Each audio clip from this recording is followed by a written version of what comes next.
ہمیں ابھی تک کوئی ایسی چیز نظر کیوں نہیں آ رہی؟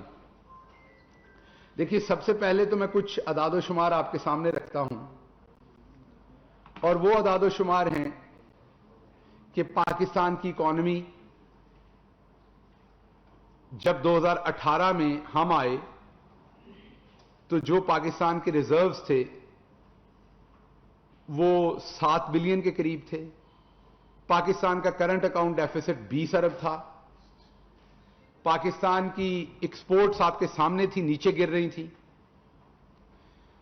اور وہی سارے دوست جو شام کو آج کل اس اکانومی پہ بات چیت کرتے ہیں، وہ سارے دوست یہی موجود تھے. آج کیا سچویشن ہے؟ آج سچویشن ہے جی، پاکستان کے فارن ریزروز جو ہیں، پاکستان کے جو ریزروز ہیں وہ پاکستان کی تاریخ کے ہائیسٹ ہیں، 22 ارب پہ بیٹھے ہیں. آج سچویشن یہ ہے کہ پاکستان کی ایکسپورٹ لگاتار اوپر جا رہی ہے. آج آپ کا کرنٹ اکاؤنٹ ڈیفیسٹ کنٹرول میں ہے. لیکن آج بتایا جاتا ہے کہ اکانومی کی سچویشن بہت بری ہے، جب اکانومی نون لیگ کے زمانے سے ڈبل بہتر ہے کووڈ کے باوجود. تو ہمیں روز شام کو بتایا جاتا ہے کہ اکانومی بہت بری ہے. اب پرائم منسٹر عمران خان نے ابھی تک کیا کیا ہے؟ شوگر سیکٹر جو ایک مافیا بن چکا تھا، کیمراز لگائے. اگلا سوال ہوگا فائدہ کیا ہوا؟ ٹیکس ڈبل کلیکٹ ہو گیا. ہونا نہیں ہے، ہو چکا ہے. ڈبل پیسہ کلیکٹ ہو چکا ہے. ٹبیکو کے اوپر ٹریک اینڈ ٹریس سسٹم لگایا، بڑے سالوں سے لگانے کی کوشش کی جا رہی تھی، ہم نے لگایا. مراد سعید کو شاباش، جنہوں نے آج بھی صبح بتایا، پہلے بھی، کہ وہی سڑک اتنے ہی کلومیٹر اس سے بہتر کوالٹی 8-10 سال کے بعد آدھی قیمت پہ بن رہے ہیں. 25% کم ریٹ پہ بن رہے ہیں، 30%، 50% کم ریٹ پہ بن رہے ہیں. اس کا مطلب کوئی کھا رہا تھا یہ سارا پیسہ. تو سب کچھ پہلے کی نسبت بہت بہتر ہو رہا ہے، لیکن ایک کام وہی ہو رہا ہے پہلے کی طرح.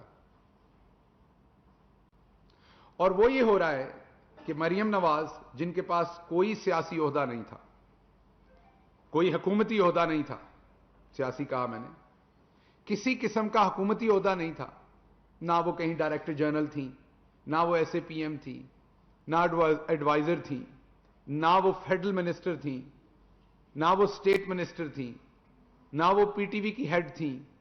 لیکن اس کے باوجود انہوں نے جو عزت بخشنی شروع کی اداروں کو اور میڈیا کو، وہ ڈان لیگ سے شروع ہوئی اور اس کے بعد ٹوکریوں میں پہنچ کے ختم ہوئی. اور ابھی یہ جاری ہے، سلسلہ ختم نہیں ہوئی. آپ نے دیکھا کہ جو پہلی آڈیو آئی مریم صفدر صاحبہ کی، جس کو مان لیا گیا، تینوں آڈیوز کو مان لیا گیا نون لیگ کی طرف سے. پہلی آڈیو آئی جو یہ کہتی ہے کہ اے آر وائی، سما، 92 نیوز جو ہے اور 24 ان کے ایڈز کاٹ دیے جائیں. میرے خیال میں تو یہ آزادی صحافت پہ حملہ تھا، لیکن مسئلہ یہ ہے کہ آپ کے کسی پریس کلب کو نہیں لگا کہ یہ آزادی صحافت پہ حملہ ہے. آپ کے پی ایف یو جے کو نہیں لگا، آپ کے پی بی اے کو نہیں لگا. سارے میرے پرا ستو پی کے ستے نے. اس کے بعد دوسری آڈیو آئی، اس میں بتایا گیا کہ کس طریقے سے جیو ٹی وی اور دنیا ٹی وی ان کے کنٹرول میں ہے. انہوں نے بتایا اور انہوں نے کہا دیکھنا میں کیسے سبق ان کو سکھاتے ہیں ہم لوگ. اب دو باتیں اس میں سے ہو سکتی ہیں اس آڈیو میں سے. ایک بات یہ ہو سکتی ہے کہ مریم صفدر صاحبہ جھوٹ بول رہی ہو سکتی ہیں خواہ مخواہ کسی کے بارے میں. جیسے میں کلیم کروں کہ آپ میرے ساتھ ملے ہوئے ہیں، بس مل کے رپورٹ کریں گے ہم. تو اگر مریم صفدر صاحبہ جھوٹی ہیں تو صحافتی تقاضوں کے مطابق ان چینلز کو فوری طور پر مریم صفدر صاحبہ کو یا تو ڈیفیمیشن کا نوٹس بھیجنا چاہیے تھا. اور چلیں اگر آپ یہ کہتے ہیں کہ جی ہماری سوسائٹی میں کئی لوگ ایسی بات کر جاتے ہیں، تو کم از کم ایک خط لکھنا چاہیے تھا، ایک اوپن لیٹر، کہ آپ ہمارا نام استعمال کر رہی ہیں، ہمارے ادارے آپ کے ساتھ نہیں ملے ہوئے، ہم پاکستان تحریک انصاف پہ کنسٹرکٹیو کرٹیسزم کریں گے، کرتے ہیں، آئندہ بھی کریں گے، ہم آپ کے ساتھ نہیں ملے ہوئے، ہمیں ڈیفیم مت کیجیے اور اپنی سٹیٹمنٹ واپس لیجیے. کیونکہ وہ مان چکے ہیں کہ ہماری آڈیو ہے. لیکن آج کل ستو اندھے نہیں ہیں.